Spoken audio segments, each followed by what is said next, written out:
সুন্দর প্রশ্ন। আর এত প্রশ্ন কেন আজকে? সালাম বাদ আরাস, রসুল সাল্লাল্লাহু গায়েব জানতেন কিনা? সুন্দর প্রশ্ন। আল্লাহ হাবিব মোহাম্মদ সাল্লাল্লাহু গায়েব জানতেন কি জানতেন না, এই বিষয়ে সাধারণ মানুষের কথা বলাই উচিত না।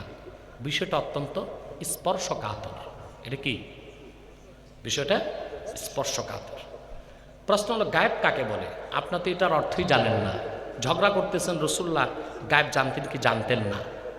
গায়েব অর্থ হলো কুল্লু মা গাবা আন হাওয়াসিল খামসা, পঞ্চ ইন্দ্রিয় থেকে যা দূরে সেটা কি গায়েব। এখন কবরের নিচে কি হয় আমরা কি তা দেখি? কথা বলেন, দেখি? রসুল্লাহ দেখতেন? জি।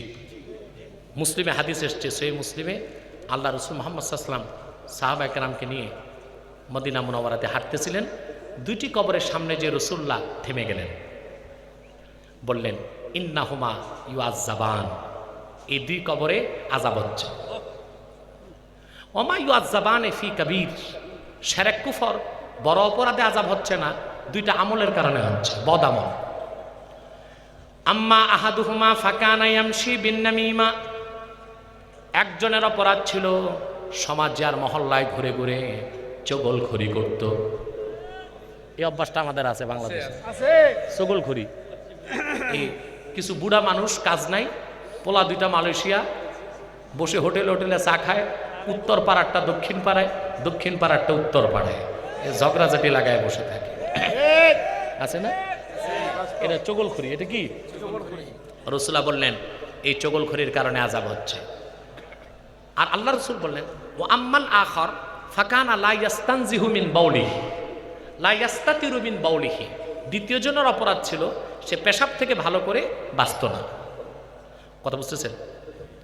হুজুর বললেন একটা খেজুরের ভিজা ঠাল আনা হলো, আল্লাহ রসুল দুই টুকরা করে দুই কবরে দিলেন আর বললেন যতক্ষণ ঠাল তাজা থাকবে কবর আযাব হালকা হয়ে যাবে। তাহলে হুজুর কবর আযাব দেখতেন। সাহিহ বুখারী কিতাবুস সালাতে হাদিস এসেছে, হযরত আয়েশা রাদিয়াল্লাহু তাআলা আনহার বোন হযরত আসমা বর্ণনা করেছেন যে আল্লাহ রসুলের পিছনে আমি সালাতুল খুসুফের নামাজ পড়ছিলাম। নামাজ শেষে রসুল্লাহ খুতবা দিলেন। খুতবাতে আল্লাহ রসুল বললেন সাহাবীরা, আমি মদিনা মুনাওয়ারার এই জায়গা থেকে সব দেখতে পাচ্ছি যা আগে দেখতেছিলাম না, হাত্তাল জান্নাতি ওয়ান নাম, এমনকি জান্নাতও দেখেছি জাহান্নামও দেখেছি। আমরা কি জান্নাত দেখি, জাহান্নাম? তাহলে বিষয়টা কি? আমার আপনার নিকট যেটা গায়েব, আল্লাহ রসুল মুহাম্মদ সাল্লাল্লাহু আলাইহি ওয়াসাল্লামের নিকট সেটা গায়েব ছিল না। আল্লাহর হাবিব মুহাম্মদ সাল্লাল্লাহু আলাইহি ওয়াসাল্লামের নিকট যেটা গায়েব ছিল আল্লাহর কাছে সেটা গায়েব নয়। এই জন্য মুহাদ্দিসগণ গায়েবকে দুই প্রকার করছেন।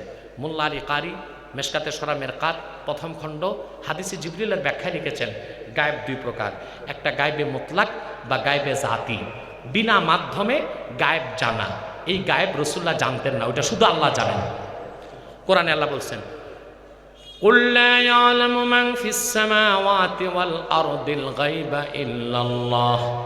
মুহাম্মদ সাল্লাল্লাহু আলাইহি ওয়াসাল্লাম আপনি বলুন আকাশে জমিনে আল্লাহ ছাড়া কেউ গায়েব জানেন না। সেটা হলো গায়েবে মুতলাক, গায়েবে জাতি, বিনা মাধ্যমে গায়েব শুধু আল্লাহ জানেন।